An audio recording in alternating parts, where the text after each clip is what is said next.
So in our last video, we saw that Elijah experienced a major victory for God and Israel in demonstrating to the people of Israel that Jehovah is truly God. But as we know, right after our victories often come our most embarrassing defeat. And so it was with Elijah. His victory over the prophets ended the drought and rain came pouring in.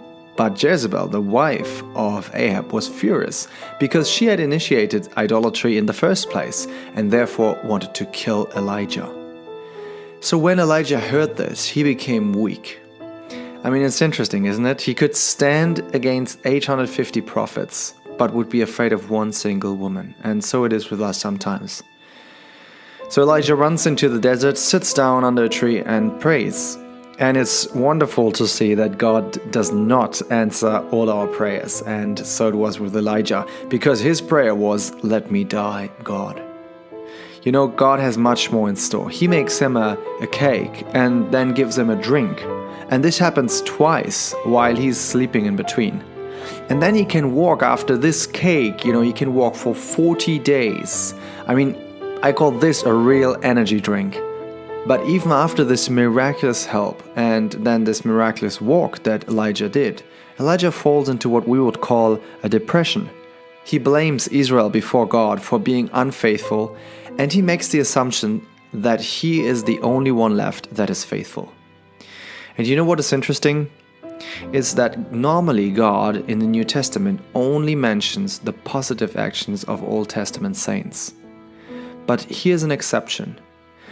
The exception is with the happening of Elijah. The New Testament shows us and cites us exactly this happening and shows us that it was wrong. And this shows us that God particularly dislikes the fact that someone is self-righteous and incites him to execute judgment over his people. God in his mercy helps Elijah then to get back on his feet and shows him that he will have someone like him, who will take up his service, and that's Elisha. Now, one lesson we should really take away from this is that God truly cares for his people and for his servants. He sends us prophetic words. He gives us rain. He gives us real food if we need. And he can even bake us a cake if necessary.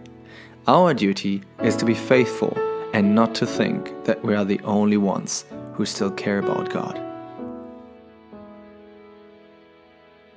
Thank you so much for watching this video. If you think we earned your subscription and you want to learn more from the Bible with crosspaint, please subscribe to the channel. Please leave a comment below and give it a thumbs up if you liked the video. This will improve the video's ranking and give the possibility to many more people to see it.